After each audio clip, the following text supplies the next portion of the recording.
Hi, I'm Joe Fagan and I teach here at the University of Auckland in the School of Geography, Geology and Environmental Science. This is also the place I studied for my degree. Over the last few months I've been travelling around the country trying to find out where the people I studied with have ended up. Why? Well, it all began on a field trip back in March.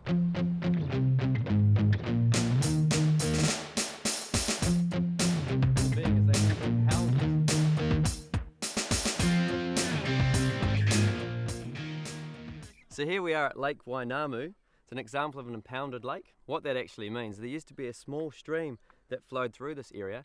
Then with the arrival of all the sand, it's blocked up the stream, forming this rather impressive lake. Last time I was up here, I actually came across some of our graduates who were working in the area, and they were actually collecting the perch fish, which is a pest fish. So if this is what you're interested in, what kind of career does this lead to? Well, that's a really good question. I could spout on about all the great opportunities, but what I think would be more interesting would be to go back and find out what the people I studied with are doing now. Let's go and find out. If you want to get a job in an environment that you enjoy, then working in a field such as coastal geography might be the way to go. I'm off to Tauranga now to meet Mark.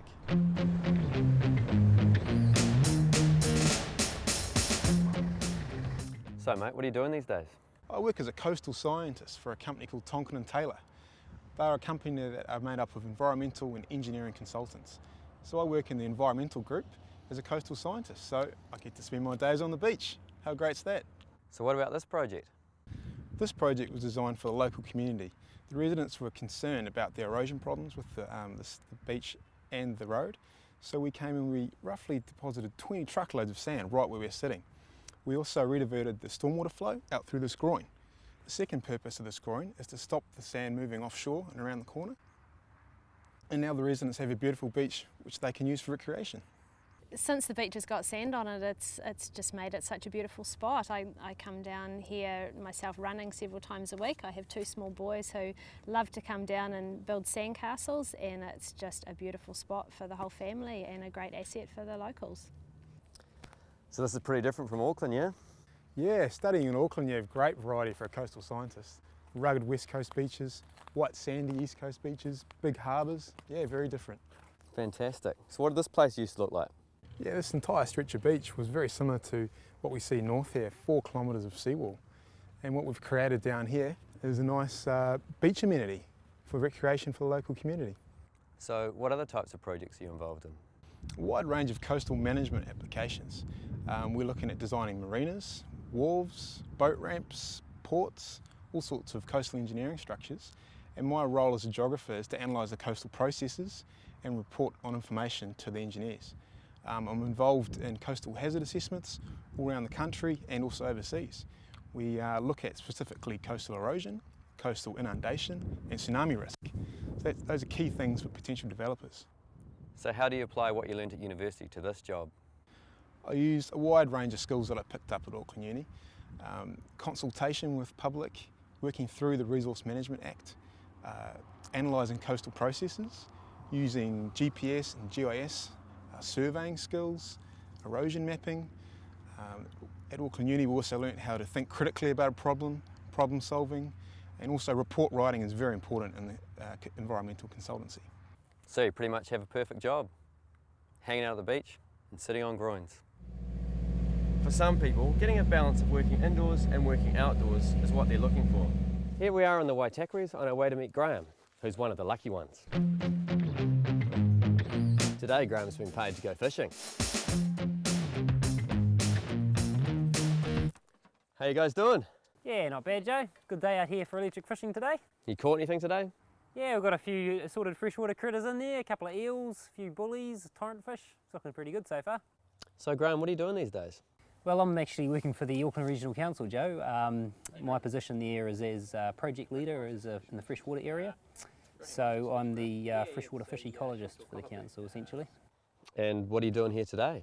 Well, we're just out here in the Opiniku stream out in West Auckland, and we're doing a survey to look at the fish populations in here, and by having a look at the fish that live in the stream, it should give us a good indication of the health and the sort of the surrounding impacts of the catchment on it.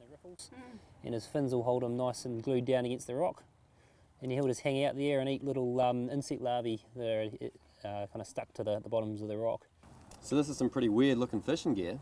Yeah, well, it's not your normal rod and line there, is it? This is actually an electric fishing machine. This is a backpack unit here. It's got batteries down this way. And this is our electrode that we use to basically stun the fish. So it's the most effective method for catching fish in sort of freshwater streams, and we can temporarily stun them. It doesn't hurt them long term, and it means that we can catch them and study them a lot easier.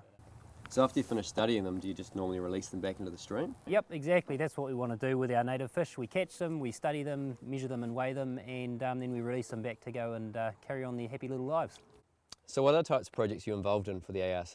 Well, yesterday, Joe, we just finished off a large survey of the water care reservoirs out in the Hunuas. So in association with NIWA, we went and assessed the fish populations and the tributaries and the reservoirs there. Another big part of my work is to do with fish passage. Like often people want to build dams or structures in streams, and we need to assess how the native fish can still migrate up those so that the populations don't die out. So there's a lot of work that people do around streams, so it's also public education is a big part of it too. So how much time do you spend in the office and how much time do you get to spend out here? Well, it does vary. Yeah, as I just said, with this last project we did, that's almost 3 weeks out in the field, which is a bit unusual.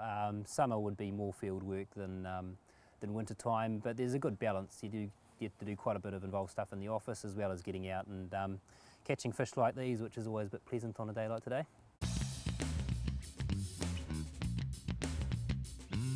If you're interested in conservation, habitat development or habitat restoration, then being an ecologist would be an excellent option.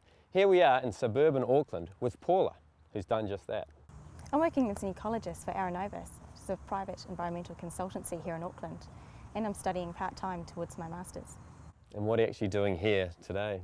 We're designing a wetland for this park, and that's going to improve the stormwater quality, provide recreational amenity for the public here, and also act as an educational resource for school children. And how do you turn what is essentially a field into a wetland?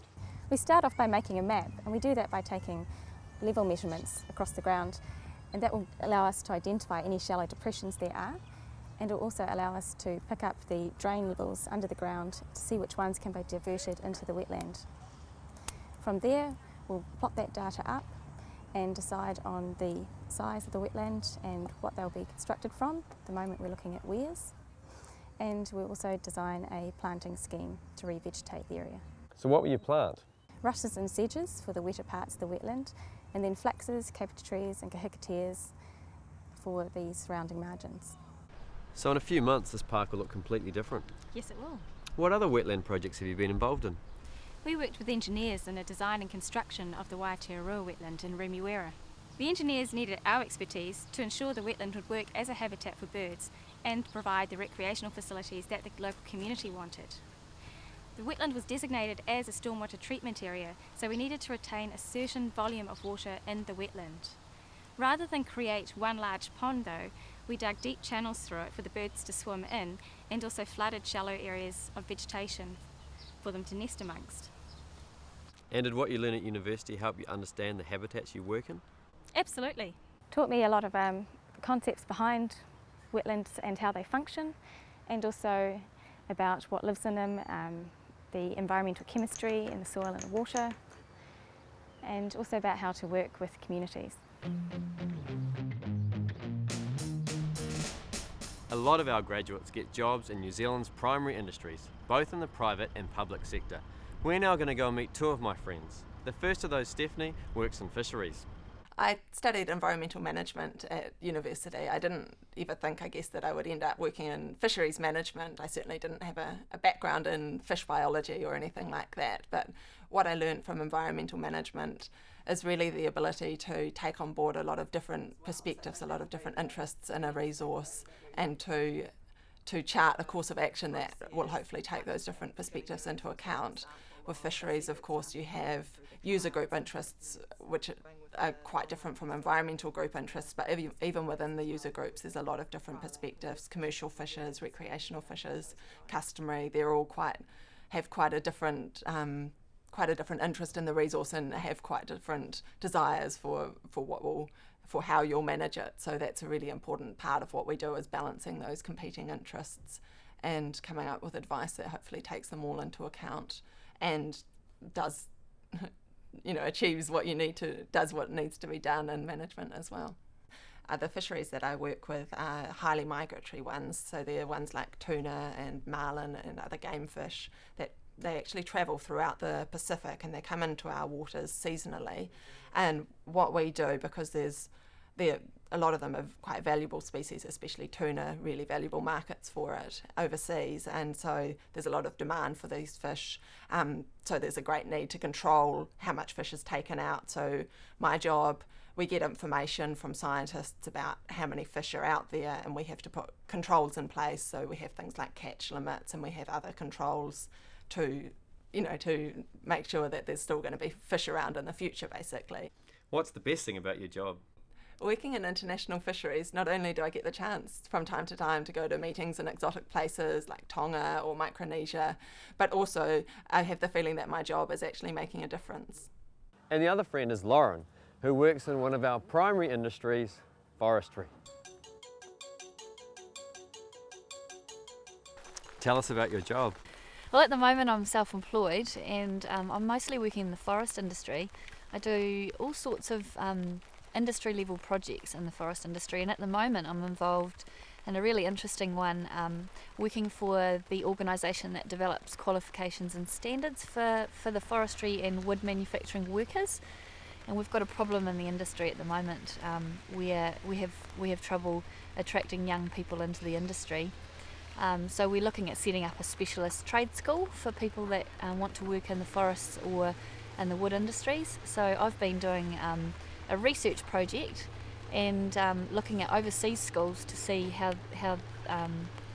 they run things, and we're looking at whether we could maybe use some of their ideas to set up a school here. So we've just been in Europe visiting schools all around Finland, Sweden, Denmark, Germany and Switzerland, so that was pretty awesome. And probably my most interesting and fun job has been recently. Before I started doing this job, I was working for a company in Nelson, a forest company, and my job was called Performance Improvement Manager, and I got to work with all logging crews, basically helping them run their businesses as productively as they could. And part of my job there was making sure that we got the most value out of the forest, because basically when you have a full tree in a forest, there's a maximum value you can get out of that if you cut the right products for the market. But I guess geographers are pretty well equipped to deal with those challenges because you're used to dealing with a whole lot of different people and issues, and so yeah, I felt like I was pretty well set up for it, even though it was way out of my comfort zone to start with. And you don't mind the rain? No, the rain's sweet, and actually if I can get some mud into my day, I quite like that too, and it's quite common to end up sort of looking quite horrendous by the end of it, but that's part of the fun, I like it.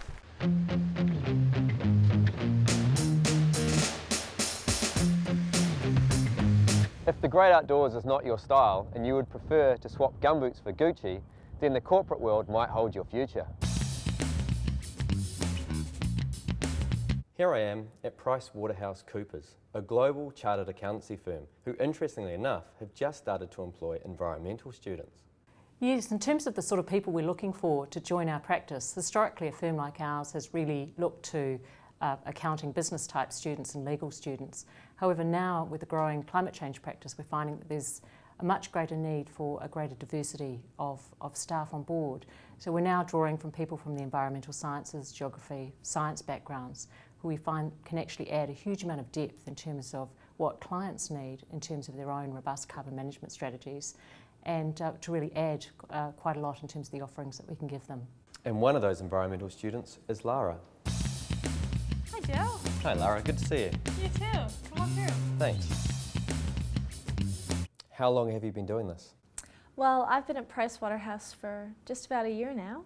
I got this job as an intern while I was doing my bachelor's degree, my final year studying geography, and now I'm currently doing my postgraduate diploma and master's degree in environmental management.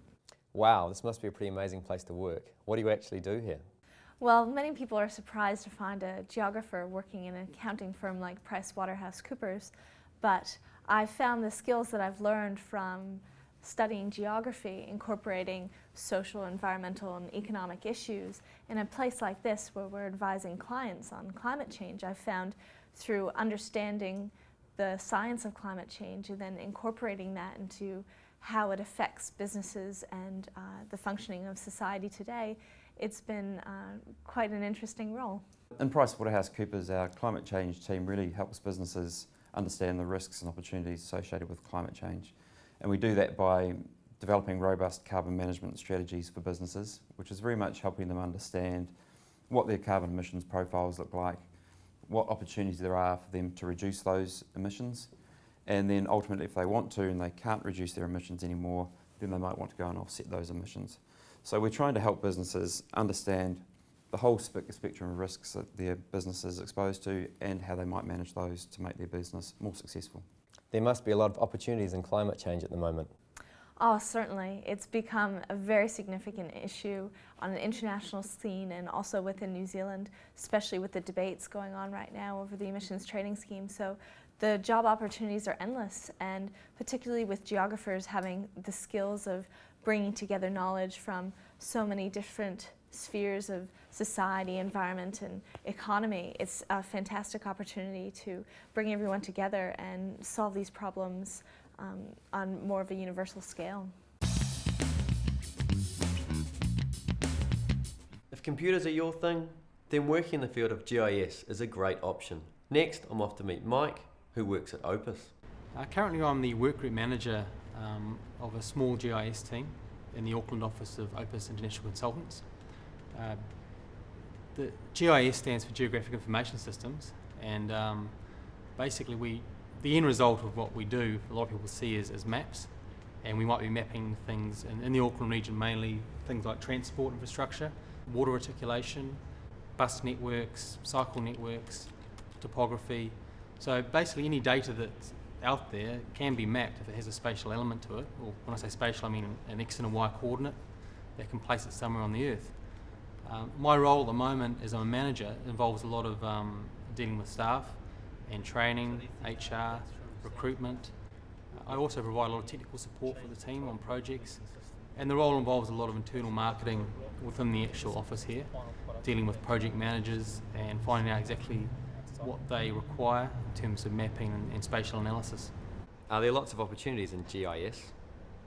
There are a lot of opportunities currently in New Zealand if you're a well-trained GIS professional. There are many jobs out there, and even if you're a graduate out of university, you could probably start off working somewhere like Opus or a local council, a regional council. So yeah, the opportunities are very, very good. So far we've met my friends who study geography and environmental science, but a few of my friends study geology. I think you'd be surprised at the scope of jobs that geology provides. There are fantastic opportunities both internationally and nationally. I'm now going to go to the Auckland Regional Council to meet Jane and Greg. So what are your actual roles? Well, as you know, I'm the manager of the hazards team here at the ARC, and Greg is one of our hazards advisors. Our team does a wide range of things. Some of it is research, looking at the hazards that face us in Auckland and understanding the risks that the community face, and other areas are developing policy to make sure that people aren't actually in danger. I see Greg's actually working on some tsunami inundation modelling at the moment.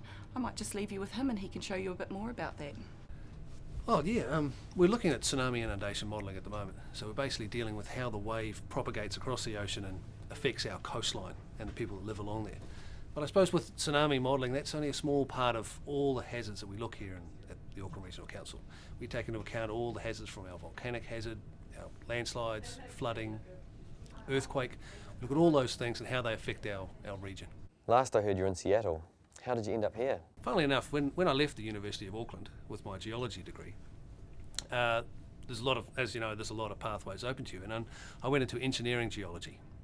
And that's dealing with, you work on large construction sites, you're out in the field a lot, use a lot of equipment, such as nuclear densometers and shear vein testing, and digging hand auger holes and looking at pits, deep cuts in the ground so you can see where earthquakes, fault lines come through, all that sort of stuff. So really good, neat stuff out in the field. And that's what I did up in the States as an engineering geologist, working for a consultancy. But I decided to come back to New Zealand, and so I came back here and decided to get into this side of things at the Regional Council, looking at the policies and looking at the sort of hazards that affect us. Sounds like your role here has a lot of variation.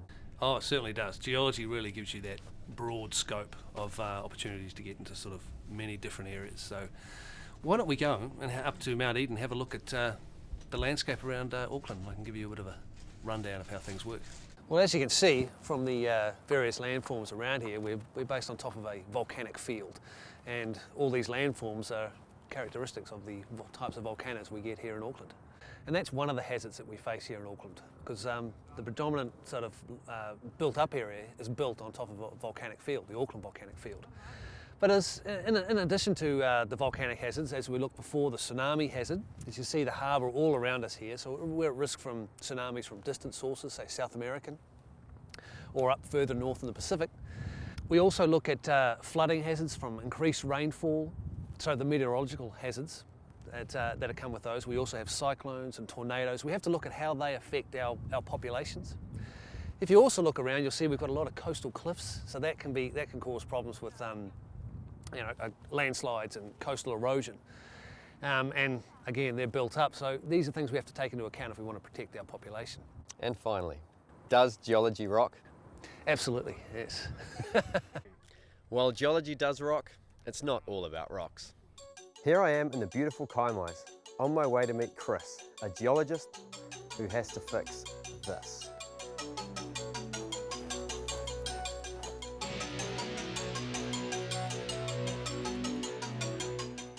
What are you doing now? I work for URS New Zealand as a hydrogeologist, and I work through various disciplines that involve geology, including engineering, geology, contaminated land and environmental science. And what does that actually involve? It involves working on a variety of projects on various scales, from everything from farm water supplies through to building superhighways and motorways, bridges. It's extremely varied. Being in the engineering consulting profession, we constantly have new projects and interesting challenges that come in, and most of them require a geologist at some point on the project. What can you tell us about this place?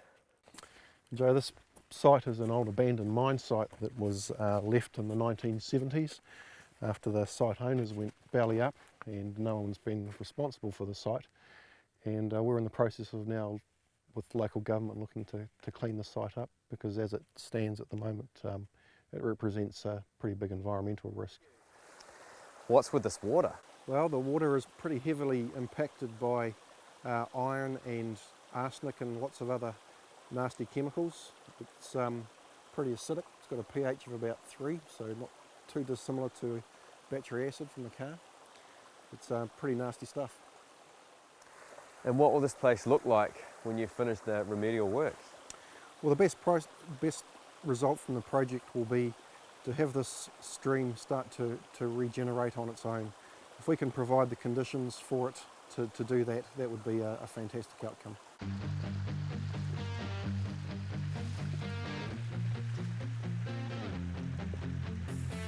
The skills you learn in your degree can be applied to a whole range of different careers, but not necessarily take you in the direction you might expect. Let's go and meet my friend Ruben and find out what he does now. Well, when I finished my degree, Joe, I ended up joining the police force for a bit of action and adventure. I still love the outdoors, and so now I've been in the police 11 years, and my role as a community constable also allows me to work with search and rescue as well. So I've brought my skills from geography and geology, and I've kind of combined them with what I'm doing in the police and in search and rescue. So it gets me in the outdoors again, and I love having both of them back together.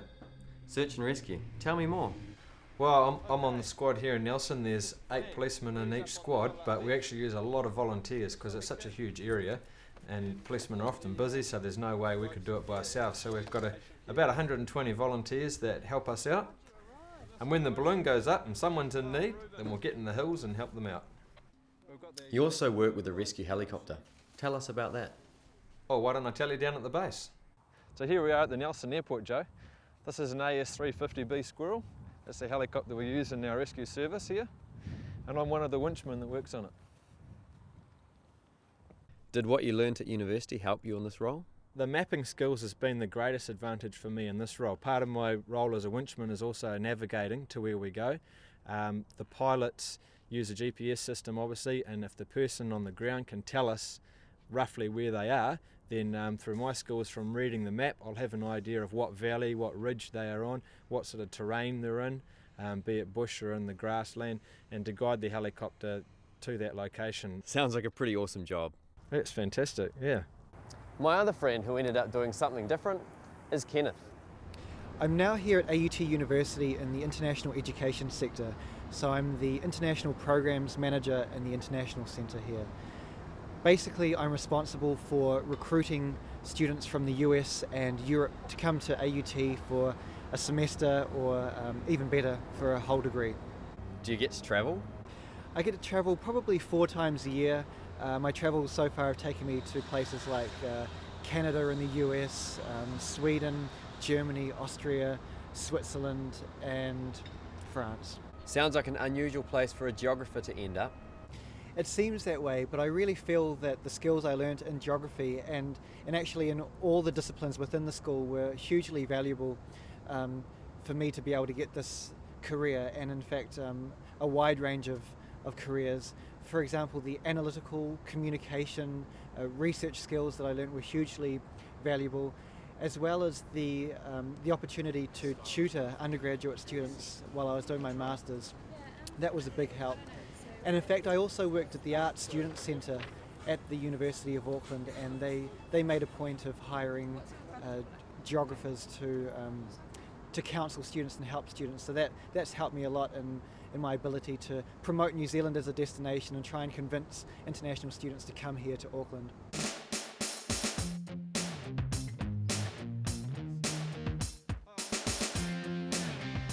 As you can see from my friends that we've been to visit, the scope for graduates with degrees in geography, geology and environmental science is huge. Our graduates are making their mark on the world. It's up to you which direction you take.